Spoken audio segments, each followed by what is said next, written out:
to episode 126 of BigRedBarel Geek Speak, your place for all your nerdy needs on BigRedBarel.com. I'm your host, Lauren, the badass of Borderlands, and with me, as always, is the Baroness of Butts, Amorous Auntie Alex. We ran out of coffee, so this is gonna be tough, but...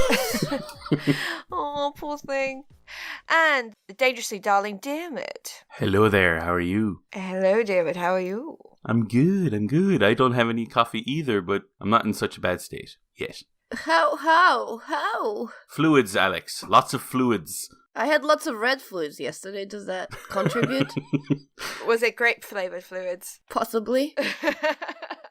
Dory, add apple-flavoured fluids, and I'm feeling the same. Okay, so kicking off with our Time Waster of the Week, we have the Hollywood Reporter Roundtable interviews. Alex? That's from me. So I think Hollywood Reporter does that pretty much every year in a run-up to Oscars. They get around a bunch of famous, people who will be more like involved with the award season, whose movies are in the zeitgeist at the moment, and they sit the actors, the producers, the directors, the writers around the table, and they just do interviews, just, a couple of questions, and then discuss their movies and discuss their thoughts and opinions and their craft. There's just really great, very well done interviews. I always think it's more interesting to listen to a group of people who are doing sort of the same thing, and they are more talking to each other rather than just being interviewed by a single interviewer. I think that's a more interesting conversations come out of it.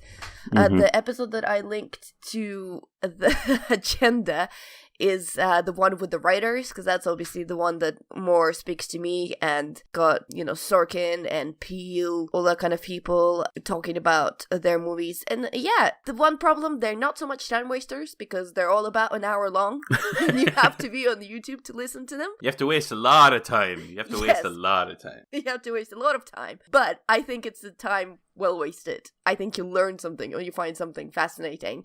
I've listened to the one with directors a couple of days ago. I have not realized that Angelina Jolie did all the stuff she did. Somehow I did not watch her movies. I need to change that, I think. Oh yeah, she's fantastic. Like when she did The Changeling quite a while ago now, that was so good. And was it A Wild Heart? Is that another one?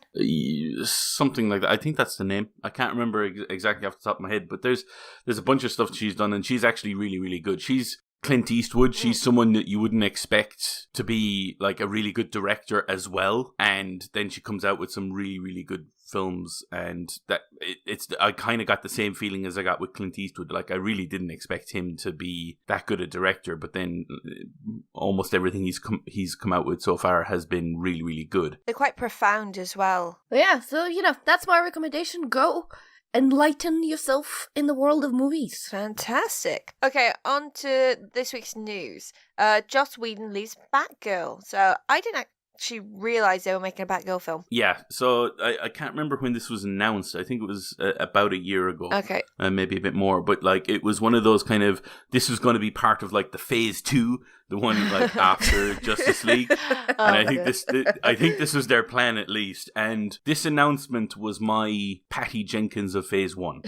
This was my kind of, okay, this actually sounds like an interesting project, because at the same time they announced this, they also announced a sequel is being made to Suicide Squad. Okay. And I was just like, and why? It's like, with one hand you give, with another you take away.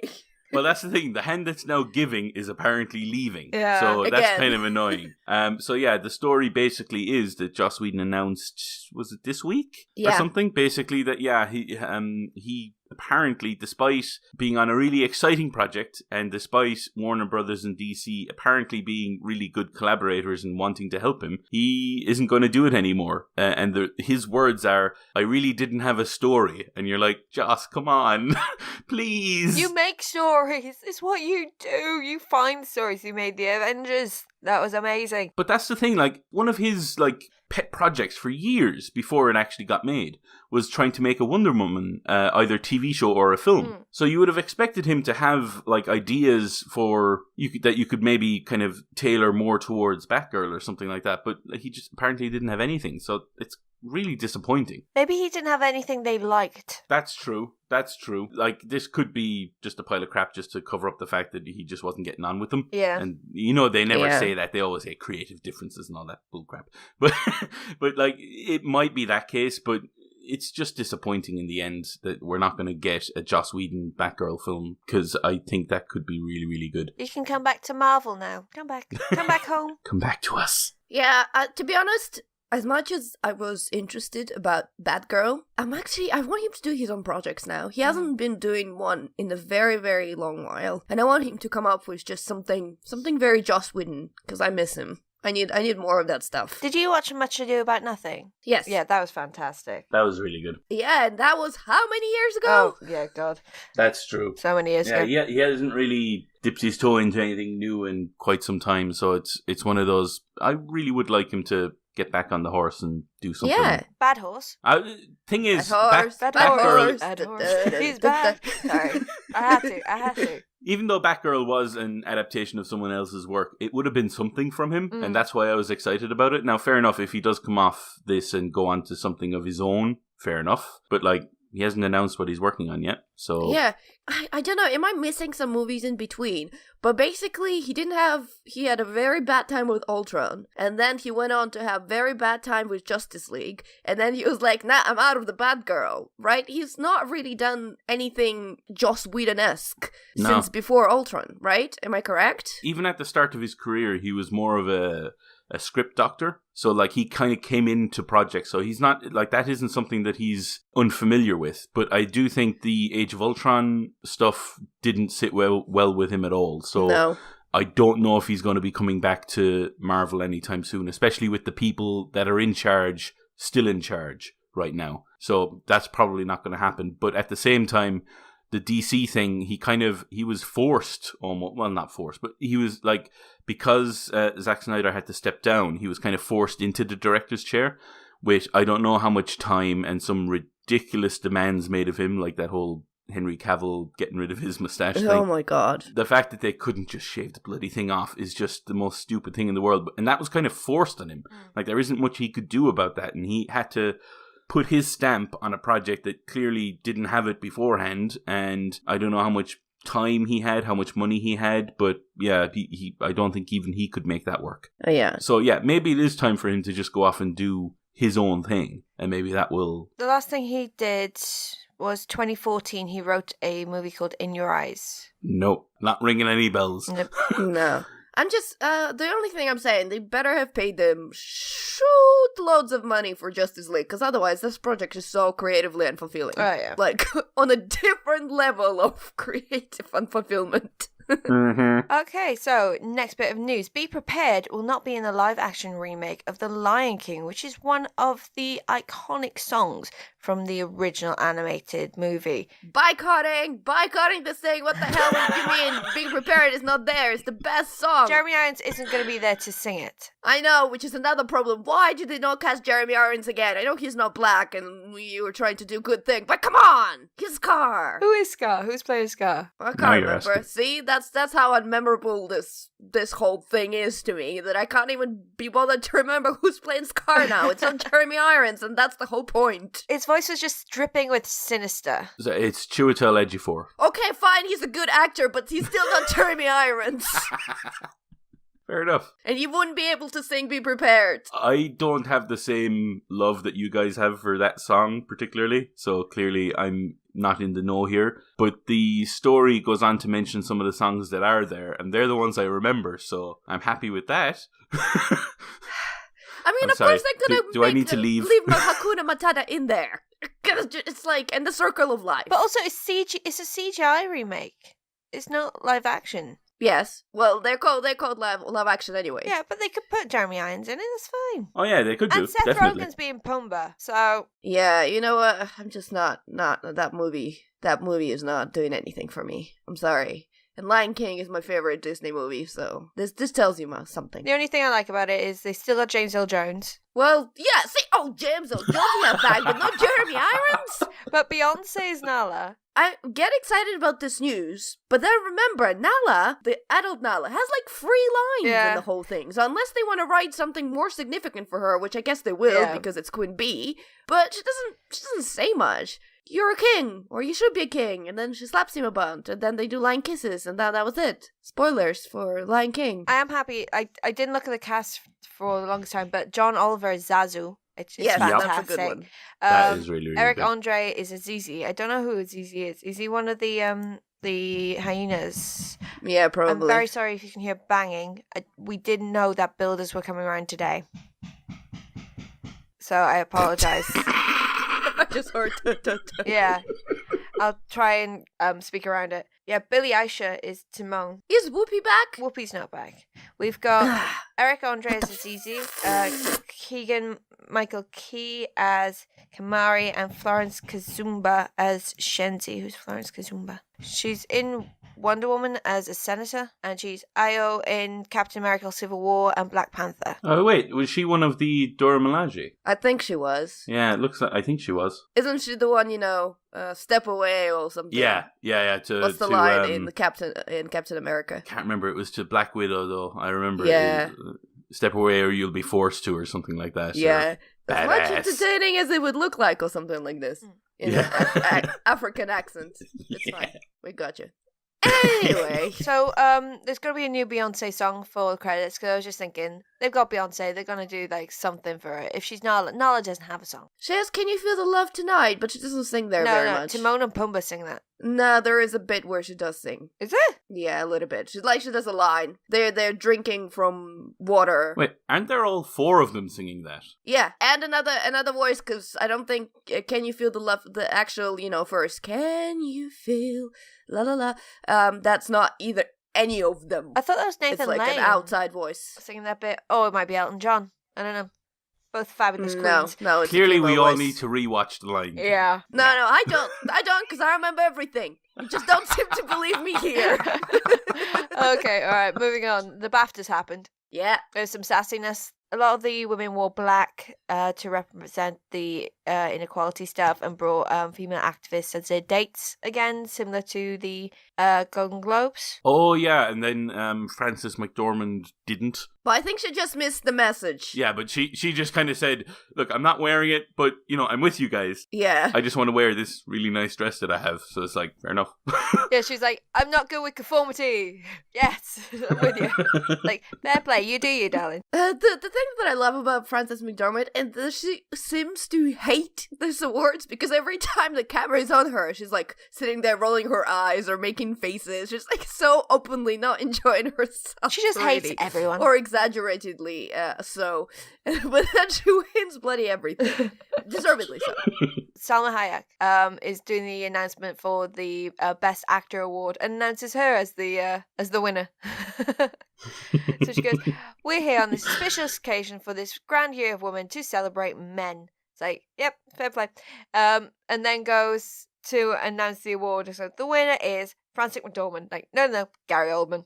Like, okay, I like you. You can stay. I play in the whole La La Land Yeah, thing, absolutely. which is quite good. The BAFTAs happened. People won some stuff. It was good. Yeah, I think it was in general pretty predictable what has happened. I was happy that Daniel Kaluuya finally walked away with something, even if it wasn't the best actor. I don't know whether I agree with the original screenplay. Well, I mean, Billboards won a lot of stuff during BAFTAs, and I'm not entirely sure about original screenplay, but the problem is I can't really comment because I haven't seen that one. It's just I'm more interested in other things, but that doesn't necessarily mean anything really. Yeah, Gary Oldman again, he's gonna get an Oscar for this too, so just wait and see for the leading actor. So this was not entirely, unpredictable as well. Cinematography again, Roger Dickens is getting everything he deserves in the good sense of way. I know that's not the phrase he uses usually, but he does deserve all of this, Mm-hmm, definitely. Yeah, and, costume design was Phantom Thread, duh. That makes sense. Also, Yeah. Lauren, Yeah. you'll be happy to know, editing Baby Driver. Yeah, boy. There you go. He deserved that. That was a very well edited film. Indeed it was. Anything more for the BAFTAs? No, just, if you haven't watched it, I think it was on iPlayer. I don't know if it still is. They usually have it on iPlayer. So it's good. BAFTAs is good. Popular CSGO streamer sues Twitch after almost 1,600 days of being banned. So James Phantom Lord Varga, a streamer who allegedly promoted a Counter-Strike global offense gambling site without disclosing his business ties to it, is suing Twitch nearly 600 days after he was banned from the site. So this was a massive thing. Was it last year? It was a while ago now. Almost 2 years ago now, yeah. Yeah, because people were going on those gambling sites, promoting them, saying they won all these loot boxes, but not actually telling people that they owned part of the site or they had shares within it. I remember watching like H3 on this a lot when that was happening, just to figure out what the hell was going on. And like 600 days, that's almost 2 years, isn't it? Yeah. So it's around now that he got banned when this was happening because people discovered that he did have some sort of a connection to it. Allegations against him were that not only did he have a kind of a connection to this weapon skins site, but he was also able to rig the bets that he was making to make it look like he won a lot more than he should have, if you know what I mean. That's ridiculous. This is very similar to the big names in this, like the ones that you probably remember would be Pro Syndicate and T. Martin.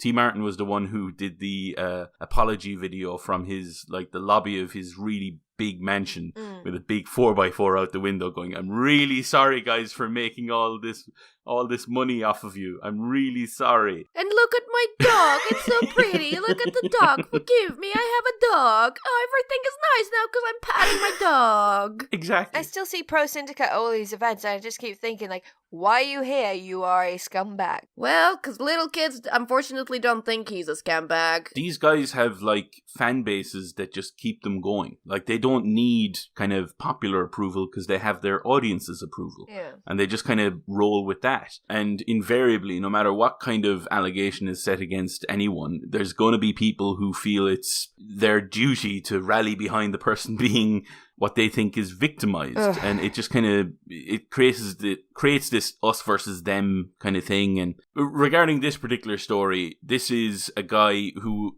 around the same time was also picked up in this, banned from Twitch, and now he's starting to sue them. Now, we don't have any details on what his case is in terms of did they not have proof, or is there some kind of wrongdoing in what they did to him? What he's suing, he's not actually suing them for being banned. He's suing them for not explaining properly why he was banned. Because I can't remember the exact wording, but I think they just said, because it's non-gaming content or something like that. And if you think about it, Twitch, actually nowadays, it's mostly non-gaming content. People filming out of their kitchens and stuff. So that's really not an excuse. So that's what he's suing for. Well, I don't know how that's gonna work with the reality of the things. You mean a big corporation owned by Amazon, right? Yeah. Yeah. I think the thing is, Twitch is such a new platform. There's a lot of stuff that's being added to it kind of as they go, like the terms and like the code of conduct and all that kind of stuff. They're being updated fairly regularly as stuff appears. So obviously they needed to be seen to be taking a kind of a big step in terms of this gambling side. I think Valve did the same thing because it was specifically related to CSGO. So like they had to do something as well. And then you have Twitch with the IRL streams, which is something they introduced later because so many people wanted that. So it's a kind of an evolving platform. So if someone did get banned, like this guy, he probably has some sort of a case, whether he should be allowed back or not. I don't think so, but that's just me. Yeah. He's sued actually suing because of the wording, but really suing because he's not earning money from Twitch. And it's just, what's the word I'm looking for? Self-fulfilling prophecy? Yeah, it's self-fulfilling in the nth degree, It's like, oh, this platform helped me to make money. I did something bad that I'm not going to acknowledge that I'm doing something bad, and now I'm going to sue them instead. I mean, I guess the only thing he's really going to do is spend a lot of money on lawyers, because I'm not actually seeing this going anywhere else further than that. I don't expect him to win this, but maybe I'll be wrong. Well, he's going up against Amazon, so no. Yeah. So it doesn't seem logical. Scumbag, be scumbag. Very big scumbag.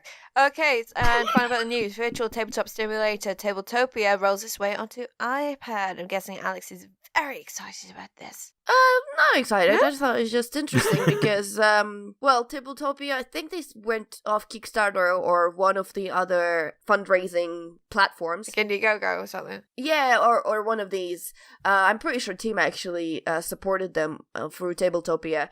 And it's basically a digital sandbox where you can play board games. And part of the reason it's not like board gaming apps. There is no rules, there is no AI. You just get components of the game and you pretty much move them as if you would with the actual board game, except every component is digital. And I think a couple of years back, we played one of the games for Extra Life. So it's a really interesting kind of a sandbox to play with board games. And I mean, the great thing about it is that there's only one person who really has to own an account, and then they can send their key or code to players anywhere around the world, and you can be just playing with people over Skype behind the same virtual table. And I think that idea is quite cool. I'm happy to see that they are going to iPad and they're expanding and they're still growing. And I know there are games that are actually being designed with Tabletopia and for Tabletopia in mind. This sounds really exciting, like a really interesting next step for board games, and it'd be interesting to see what actually comes out of this. And maybe, speaking of streaming, maybe with Tabletopia, obviously it facilitates streaming much easier than you would normally expect. Otherwise, you'd have to set up 3,000 cameras around your gaming table to show the game properly. Whereas here, just, drop Tabletopia as your main screen and put a bunch of icons for people speaking, and that's about it.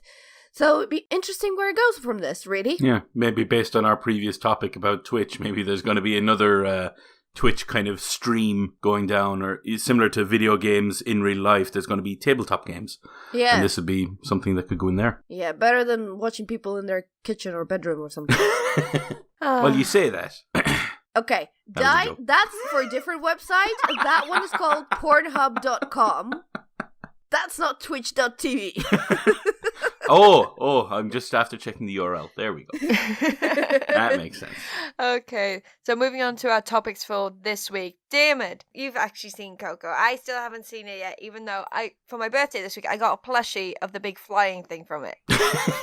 Because we were determined we were going to see it, and my fellow thought, I'll get her this. We'll have seen it by her birthday. And we still haven't seen it. So, no spoilers, alright? No spoilers. Absolutely no spoilers. To be honest with you, I don't know if there's too much to say regarding this, because I think everyone knows. All you have to see is the Pixar logo, and you pretty much know what you're going to get in terms of quality. This film is outstanding. For me, it does what, probably not to the same extent, but it does for Mexican culture what Black Panther does for African. Have you ever seen Book of Life? Yes. Yeah. This is it's actually quite a similar story in terms of what it deals with, the Dias de la Muerte. Exactly, and it deals with that same kind of topic. It just does it in a slightly different way, with the focus being on the theme of family. Yeah. And remembering your past and your family's dead and all that kind of stuff. And it's one of those kind of stories it doesn't really require too much kind of, trying to put yourself in the character's boots. Everyone feels this way about their family. Everyone gets annoyed with their family at some stage. And this is sort of taking that to just setting it in a different location, basically. That's all it is.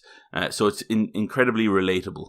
It's a really well done story. I'll give you a very basic setup without any spoilers. In the past, woman and her daughter are basically left behind by her musician husband. And because of that, she develops this hatred towards music. And this kind of gets passed down through her family, all the way down to her great-great-grandson.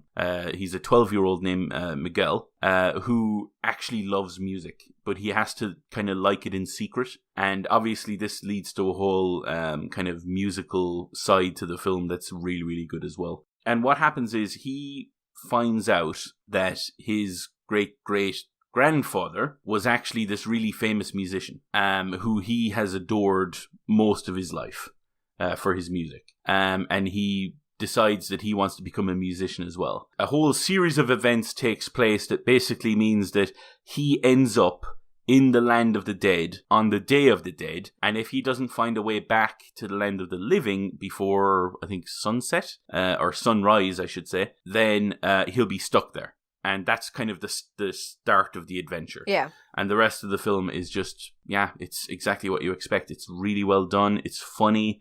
It's touching. It's all of those things. It does a really good job. The Mexican culture is built into every single frame. It looks beautiful. I'm sure you've seen images from it already. The cityscape of the Land of the Dead just looks unbelievable. I went into the Disney store about Christmas time or just after Christmas, and they started getting all the Coco stuff in, and I just immediately fell in love with all of it, like all the aesthetics for it. I have a Coco mug. I have the plushie. I still haven't seen the film. It's just because I thought it looked absolutely beautiful. They had like really nice embroidered like notebooks, handbags, purses, which were utterly gorgeous and like emblazoned with sugar skulls and all like the iconic imagery of Dias de la Muerte. So nice. It's just so bright and colourful, and it's dealing with one of the more heavy topics, death. And at the same time, you never feel, you're never kind of pushed down by that. You're never, obviously it's still dealt with, like it deals with some heavy themes, but it doesn't ever feel oppressive. Well, in that culture, it's more of a celebration of life than exactly. And a commiseration that comes of through death. in the film. Exactly. That comes through in the film. And that's what makes it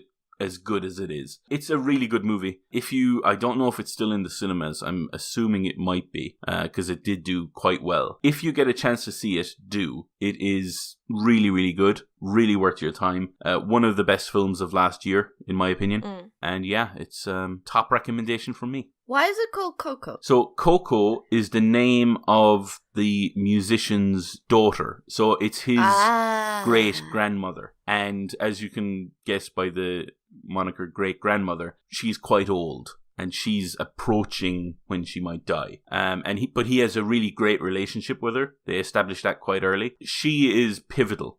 The entire story revolves around her, but I can't really say much more without spoiling it, so I won't. Okay. Thank you. Okay, so go check that out if you still can, it doesn't take long for things to come onto streaming and DVD nowadays. So Exactly. Fantastic. Alex, you've been watching something as well this week, haven't you? Yes. So I'm on the path to catch up and watch all the classic things that when I say I haven't watched, people have a minor heart attack. So I have a list of movies that I'm not gonna reveal right now because, well, there's a whole embarrassment thing happening. I'm gonna talk about them as I watch them. So you will eventually find out and you can have your mini heart attacks as you wish. But at least I'm not gonna overdose you with everything I haven't seen in one big swoop, so you don't have one major heart attack. So really, I'm thinking about you here. Anyway, this is a very long segue into saying that I watched Akira. Which is unbelievable that I haven't seen it, especially considering that during my teens, anime was all I ever watched. And I have no idea how Akira, even though it was constantly mentioned to me, it still managed to pass me by and I haven't seen it. So Akira is quite old, not very recent, is a 1988 Japanese animated post-apocalyptic science fiction film.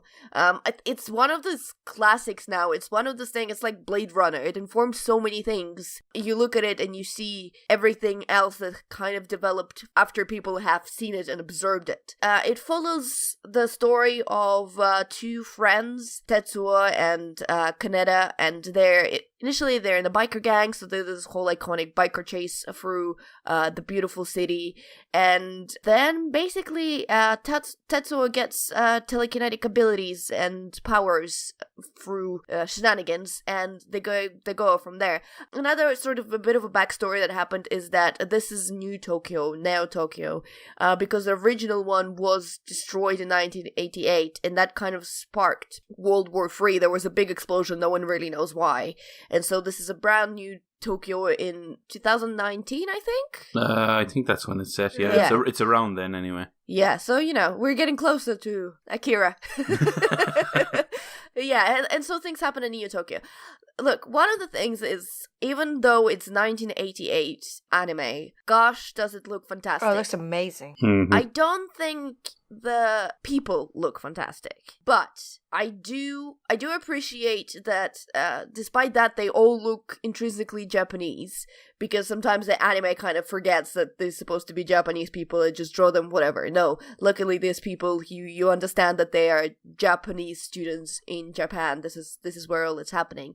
I am not too fond of how they do faces. That is one of the biggest things that dates it, because they have since kind of developed and updated the techniques of doing faces, and this one is the one that I think, if I look at the earlier like Vampire Hunter D, which I think is sort of, well, I don't know in what ballpark those movies are, but I can see that's the dated movie.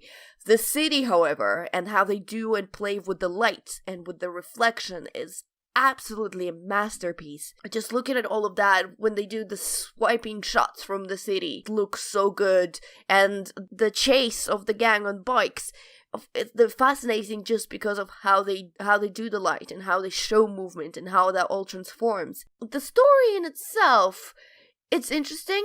It has a lot of interesting points and twists. I do think, however, it's a little bit, it gets kind of over the top at the end, and it's kind of predictable. I don't know. Everyone is considering it such a masterpiece that I feel pressures about commenting on its story too much. Well, no, I think that's relatable, because there are plenty of films and books and everything from the past that are considered classics that if you watch now, you don't really get the same impact. Purely because you almost always have to sort of remind yourself that this film is not derivative. This is what everything is derived from. Yeah. You know, this is what came first, and the stuff that you're more familiar with, more than likely, and the story beats that you're more familiar with came from here rather than the other way around. So we can watch new releases now and kind of call them derivative or whatever based on the fact that they do things that have been done elsewhere. And then you could kind of watch something, a classic that you have not seen before, and you could almost say the same thing, but you kind of have to remind yourself, this came first. This is what started it, and then other things kind of derived from that. Now, that's not necessarily a bad thing, but you know what I mean. It's the same thing with classic films. Like Akira, as you say, it is beautiful. It is stunning in terms of the cityscapes and all that, but the story is a bit formulaic now. It's based on a manga that came out a few years before that, and that was the kind of the story at the time, and that was used even itself before the film came out.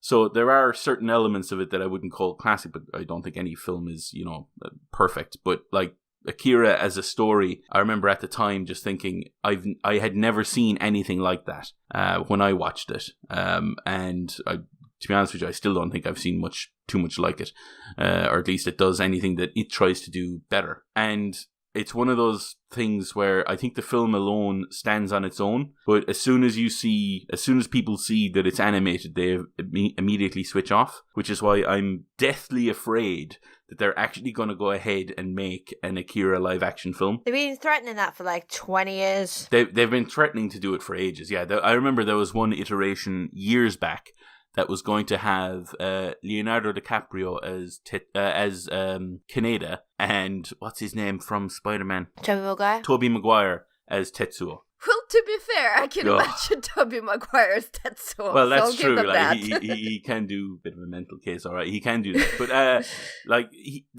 I remember for ages they were announcing it, and like there was obviously nowadays there's a lot more attention on whitewashing and stuff like that, so that might not happen, which is good. I think the most recent rumor I heard about a live action Akira was something that was going to be helmed by Taika Waititi, or at least he did an interview where he said that he would really like to do the project, and if he did, he would cast local Japanese Asian children in the roles. You know, so there are people who could probably do it justice, but I don't trust the studio system, so there you go. Yeah, I mean, if Taika Waititi does it, it'll be a completely different Akira, because he's Taika, and Akira is Akira, and I might understand why he likes it, but they are pretty far away from each other. Thematically speaking, and atmosphere-like. Pretty much every film that Taika Waititi does is about outsiders, or at least looking at things from an outsider's perspective. And the children in those motorcycle gangs are outsiders in that culture. So, like, I could, as you say, I can see why he likes it. So I do think he can bring something to it, but I just don't trust the system around him to allow him to do what he needs to do to make that good. I don't know, sometimes things should just be left alone as they are. Akira Yes. should be Akira, it should be this little gem that sparked oh so many things, and it should be there for people to revisit years after years, and sure, it will begin look more dated, and the story will be, you know, even more so, but that doesn't matter because it's a self-contained thing and no one needs to revisit it and color it for the new generation. New generation can do Google search and find it out for themselves, really. Come on. Just because we're talking about an anime as well, I just want to quickly mention this. Avatar: The Last Airbender, the complete series is coming to Blu-ray this year. I think it's going to be around May time, with, I think, May or June time. I don't know when it's releasing in the UK, but when it does, that will be a purchase for me, and I will be immediately lending it to Alex to fill in that pile of shame. I have watched the god-awful movie it's based on it. Oh, good. That breaks my No, heart. no. To be fair, I was dragged to the cinema for this one. I did not volunteer myself Okay. for that experience. Try and scrub that from your memory before you actually watch the show, please. I will do my very best. Fantastic. So, last Saturday after we recorded, I went to the PC Gamer Weekender.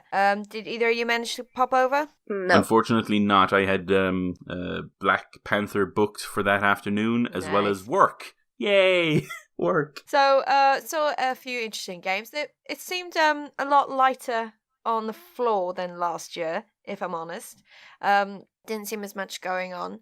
It's in the Olympia over in West London. It's in one of the upstairs rooms because there's other big, more profitable events going on downstairs in the big rooms, and I don't think they could even fathom fitting in a larger room. But I saw a few interesting games. So there's one that was called Basingstoke, which was a brutal arcade roguelike where there's no hit points, and as soon as you get hit, you die. It's like one hit kill. So you have to really, Nice. really try and survive in that one. Really cool aesthetics, very grungy, and based around Basingstoke, which is always fun.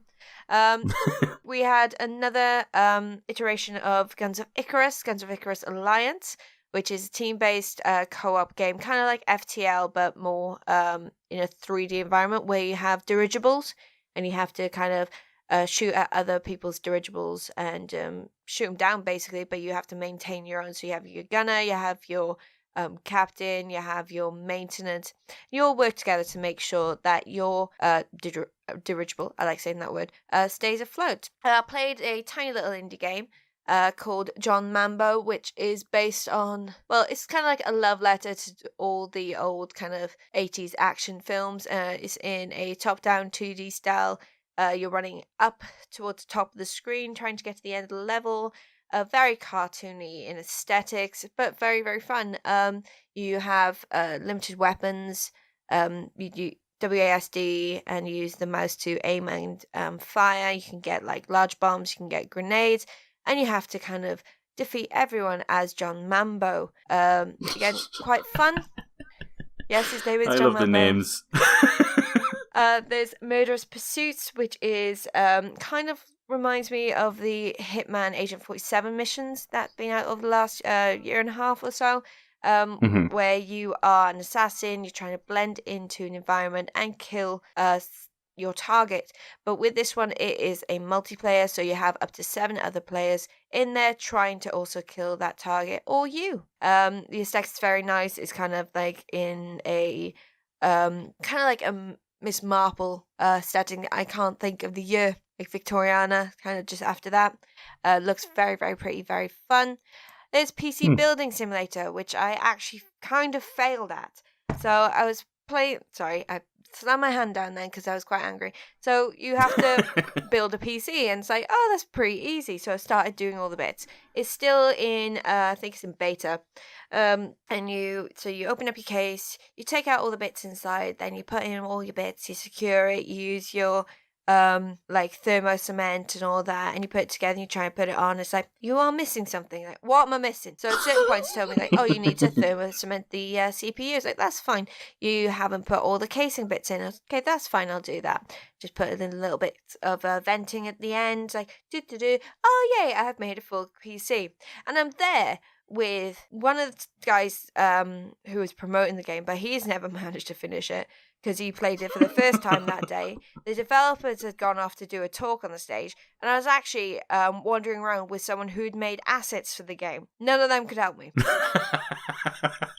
So that was amusing. So I sat there for about 15 minutes, just like building this computer. So happy with myself. I got 2 graphics cards. Why have you got 2 graphics cards? Because I wanted 2 graphics cards. Got this CPU, got this cooling system. This is going to be a bomb ass PC.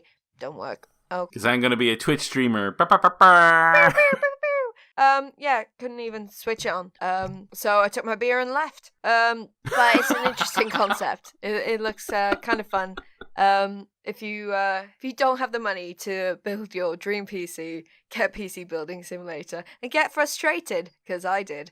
But those were the ones that kind of stood out for me. Curve Digital were there as always with their usual wares. So Bomber Crew there, Human Fall Flat. There's a few nice things over at the Curve Digital. Shout out to my man Coobs. But yeah, nothing really. There was a big Asdevium area for board games, nice big board game shop. But overall, it was a bit There was a vape area. There was a big nice. Room built. They know their audience. Yeah. They know their audience. There's a big room built so people can vape in it. It's like, that took up most of the floor. Okay, right. I'd like more games. Is the reason there wasn't that much there due to the fact that DICE is like this weekend? Like, did they schedule it too close to DICE last year as well? Possibly. There was like a lot of areas for tournaments. This year there seemed to be larger bits for tournaments, and there was a larger retro section. But the retro section didn't have many different games. They had like large banks of the same game, so it's kind of like That's disappointing. Yeah, just a bit. But moving on to something that I'm hoping wasn't disappointing. Diarmuid. Yes, I got to see Lady Bird yesterday. I so wanna watch this. Oh my god. I think both of you will appreciate it far more than I did. Now, that's not to say I thought it was bad. Is it because we have vaginas? Not at all. Yes, basically. No, it's not that. That makes it sound really bad. Really bad. But this is the story of a young girl. Her name is Christine, but her nickname is Ladybird. And it's about her relationships with a number of different people. But like the headline act is her relationship with her mother. They're pretty much at loggerheads throughout the movie. And it's how their relationship seemingly doesn't develop, but by the end of the film, maybe it does, maybe it doesn't. We'll see. That is the story. It's basically her going from her last year in like high school. I don't know how American schools work in this. I think it's high school. Before going to college. And at the very start of the film, she wants to go to an Ivy League school because she wants to go to a city of culture. She has her mind set on what she wants. And her mother is kind of the realist who's like, yeah, we can't afford that. We can't send you there. You need to appreciate what you have and all that kind of stuff. It's this story of that that relationship as well as a number of others. And there's numerous events that happen over that last year of school that many people will find familiar. But the main reason I think you guys would appreciate it more is because of the relationship with the mother in this case. I don't think I ever had that relationship with my mother, and I can't really speak to your relationship with your mothers either. There's more of a chance that you guys have it because there's this it's this weird situation where when an adolescent is becoming an adult, there's this sort of stage where you begin to feel that you're on a par with your parents in terms of, I don't know, social standing or importance or whatever. But at the same time, your parents, they're always your parents. You know what I mean? They're always just that little step above, and that can lead to frustration and whatnot. Eventually, I think most people kind of work that out, and then they eventually just become almost friends with their parents. Yeah. And that's how that kind of relationship kind of changes. This is the story of that, I think. It's how it becomes a kind of a parent, a kind of a mother-daughter to a mother-adult-daughter kind of thing, where they're on an equal pegging. It's really difficult to describe. The entire film is really well done. It's really well written. The one thing you'll hear many people talk about is how authentic it feels, how real it feels. That's because every line of dialogue feels like something that you would actually hear. It feels like, it's not something that's scripted. It feels like something naturally came out. Greta Gerwig is the director, and she does a brilliant job of kind of setting up all of these scenes. There's obviously humor in there. There's drama. It's really well acted. Saoirse Ronan is superb. However, if anyone is going to take away the plaudits from this film, it's going to be Laurie Metcalf as her mother. She is just outstanding. As I said, I didn't have this same relationship with my mother, but at the same time, I saw echoes of her in this performance. It's just, it's outstanding. It really is, in terms of performances at least. The film itself, like, obviously it's set around the teenage girl, so you're not going to get loads of explosions or anything if that's what you're interested in. There are plenty of other films to sort you out there.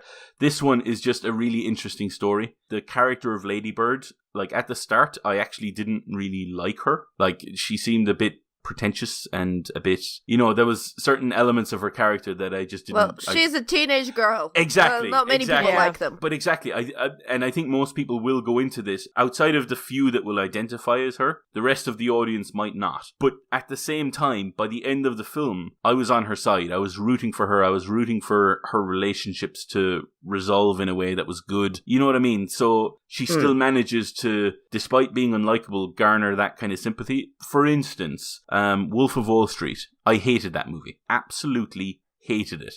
And Leonardo DiCaprio didn't manage, despite the character being someone who was unlikable, didn't manage to make me interested at all. Whereas in this one, and it's not to the same extent where they're unlikable, but in this one, it went from a character who I really didn't enjoy at the start to someone that I was actively rooting for by the end. And that's what good writing and good character development does. And good acting, obviously. And yeah, it's really, really well done. I think you guys would enjoy it more because you might have those echoes of that relationship in your life. But at the same time, I enjoyed it. Yeah, I think it's well worth seeing if you get a chance. I think it released this weekend. Yeah. I think this is the first weekend it's out. So hopefully it'll stay in the cinemas a little while. But if you're going to see it, I'd go to see it soon because based on what I've read, the budget for the film was 10 million.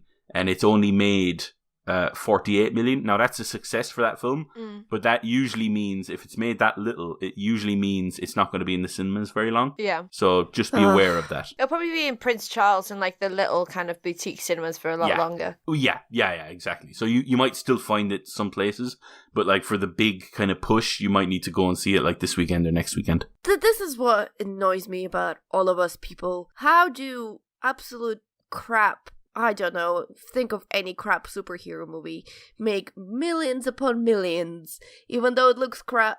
But something as Lady Bird, which is, it doesn't have bombastic explosions, but is a good story and good directing, and is gonna get, got a bunch of nominations, probably gonna get a bunch of awards. It's like 48 million in the cinema? Come on! Yep. Be ashamed of yourself, everyone. As I said, 48 million is not bad for a film that cost only 10 million. And you would think this applies more to blockbusters than anything else, but you basically double the budget for the marketing budget as well.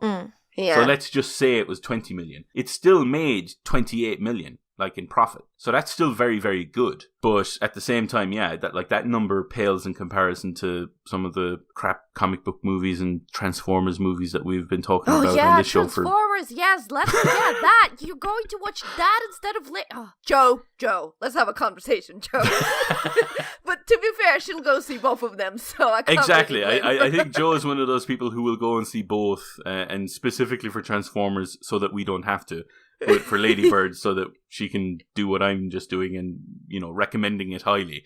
But yeah, like there are people who make the decision when they show up at the cinema. And like I've heard plenty of stories of like cinema, the guys behind the counter who clearly this couple have come up and they've said, they clearly haven't decided what film they want to go and see. And they go and see, I want to see the latest, Transformers film. And your man goes, 2 tickets for... Lady Bird or something. No, trust me, Lady Bird. This is what you want to see. Yeah, that's a good man. That's a keeper, ladies and gentlemen. That's the first time. Fantastic. And Alex, you've been playing something this week, haven't you? Finally. So, I finally played something other than Overwatch, everyone. Hey. So, round of applause, please. No, I've been playing Assassin's Creed Origins. I'm nowhere near being finished. Because that map is absolutely... Just find the biggest word that you can describe big with. Like, huge, enormous, big, okay? Gigantinormous. Gigantic. Yes, it's freaking huge. And, oh god, yeah, so I'm nowhere near to be finished. This is sort of a discussion in progress of me playing it. And, I like Assassin's Creed games, and this one is actually a really good one. Mm-hmm. The Egypt looks beautiful. There's a lot of beautiful histories. You get that giddy excitement when you walk around in Giza and see the pyramids and see the Sphinx. Kind of get excited walking around Alexandria and visiting the library. So, it hits all those historical notes that you wanted to see in real life and possibly couldn't.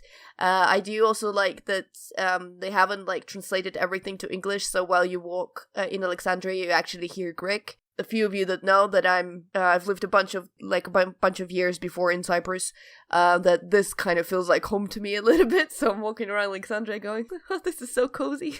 Nice. let's go murder someone, but this feels so cozy. It feels like I'm at home now. Let's go, slice someone's throat. Yeah, that feels so nice. Yes, speak Greek to me.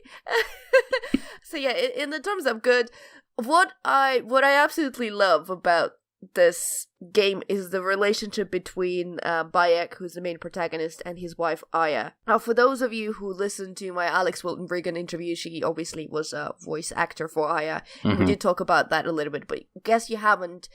This is like an ultimate video game power couple to me, because they are absolutely on the same level with each other. There is not someone who is stronger in the relationship. There's no one that's dominating anyone or who sort of feels like they are in charge of a couple or something. You know how sometimes you feel like, there's someone who's the lead and another one sort of is more of a follower, that type of thing. They have that kind of relationship. No, they're exactly on the same power level. Their relationship is unbelievably equal.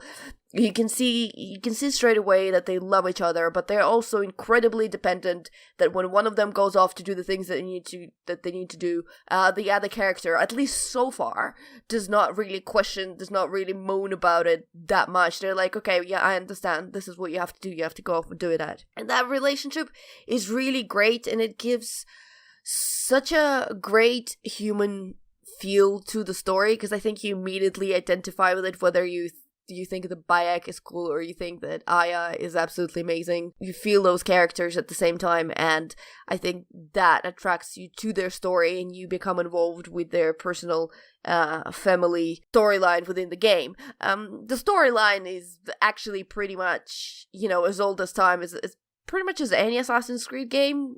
The story of revenge, find those dudes and kill them, pretty much. I don't think it's much of a spoiler to say that. We'll see where it goes. I've been promised some twists and some shockers by Alex Wilton Regan herself at the end of the game, so I'm looking forward to that when in 20 years' time I'll get there.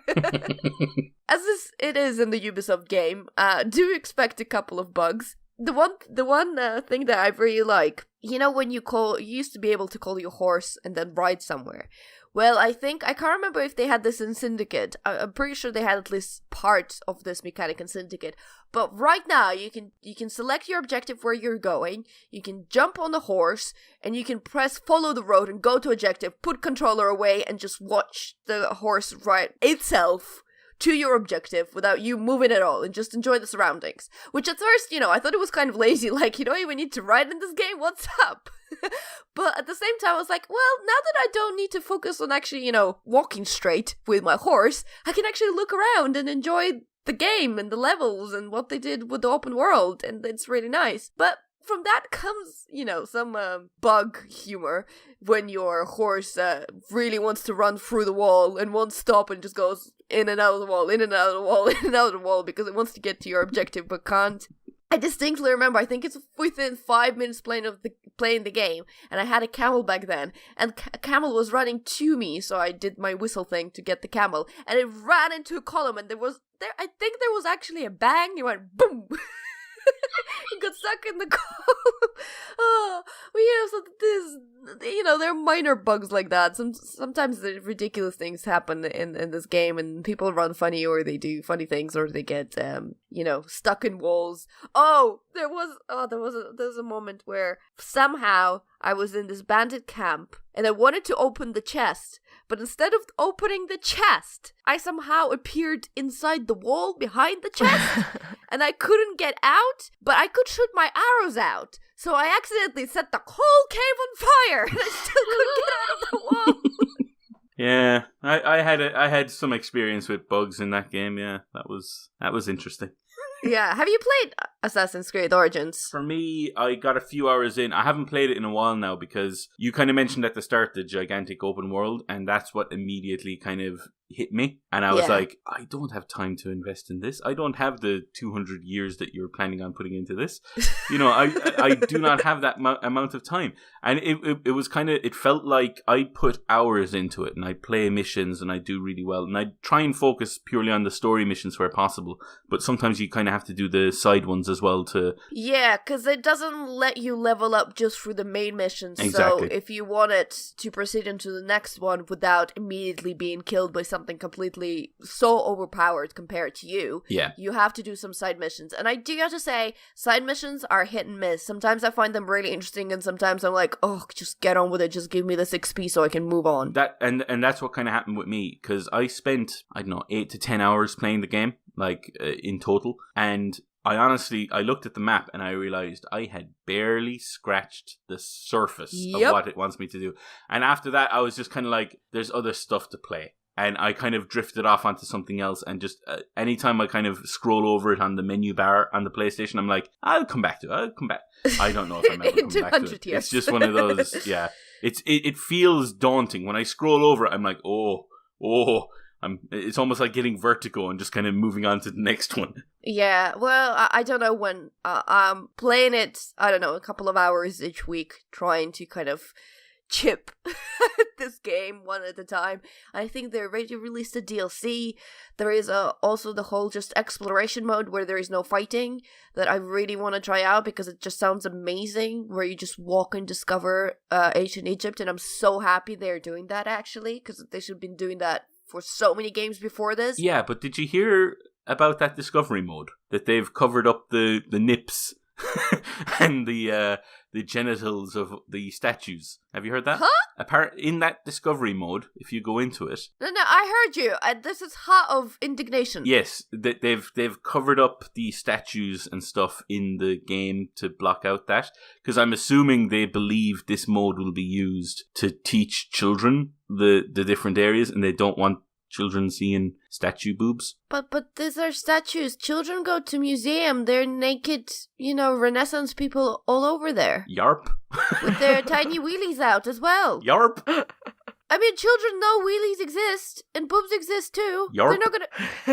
I don't know. I'm not a parent, so maybe I shouldn't be saying anything, but that's just weird to me. I don't even think it's an option. That's the thing. Like, if they said obscure or censor statues, and there was a checkbox in the menu, fair enough. Yeah. But I don't even think there's an option. I think if you go into the discovery mode, it's just there. Okay, well, I need to check this out, because if that is true, it's just weird, man. Uh-huh. Weird. Very weird. Very, very strange. People, I can't think of the word. Censor so many strange things nowadays. Just nipples. Yeah. Just nipples. So that is it for episode 26 of BigRedBarel Geek Speak. We have a few shout outs. Diarmuid, would you like to take the honours? We would like to shout out and say hello to, and thanks, to Stealthy Joe, Richard Kirk, Will Driver, Gabriel, Stingo, Houdini, and Mark Elkinton. Elkinton? Is that how you pronounce that? I think so. I believe so. I don't know. Sorry, If Mark. it isn't, tell us. And apologies in advance. Send it to us phonetically, please. Exactly. Yes, and if you would like to get in touch like those lovely people did, you can do so on the forums. You can go to BigRedBarel.com/GeekSpeak, leave us a little comment on there. You can go to Facebook, Facebook.com/BigRedBarel, leave us a little comment on there. We also have the game night groups there where you can meet some lovely people, play some lovely games like Overwatch with these two suckers. You can also go to Twitter.com and go to @BigRedBarel using the hashtag GeekSpeak. Leave us a little comment there. You can also use our personal Twitters. I am at the Sweet Shrimp. I'm a _. I'm at Diarmuid_S. You can also go to iTunes, leave us a little review. 5 stars preferred, whatever you think we deserve. Just leave us a little comment so we know. You can meet Alex and her lovely face at Tabletop Tuesday every Tuesday in Loading Bar in Dalston in London town. You can go there. We have new featured games every single week, and you can win it that very evening. You just play it, let them know. You don't even have to win your round. Your name gets put into a prize draw, and by 10:30 that very evening, you could have won it. Alex, what is the game this week? It's called Laser Riders, and it's very stylistic. It's kind of weird. I played it a couple of times, but you're basically building a laser beam with little meter things. Okay, it's hard to explain, so just watch some YouTube tutorials or something. It looks absolutely fantastic. It's kooky as hell, and it's gonna be our feature game. So there you go. Fantastic. Have I missed anything? Don't think so. No, I think that's good. So, thank you very much, Diarmuid, for joining us this week. And that is all for episode 126 of BigRedBarel Geek Speak. I've been Lauren. I've been Butts. I've been Diarmuid. And we bid you goodbye. Bye. Bye. Butts.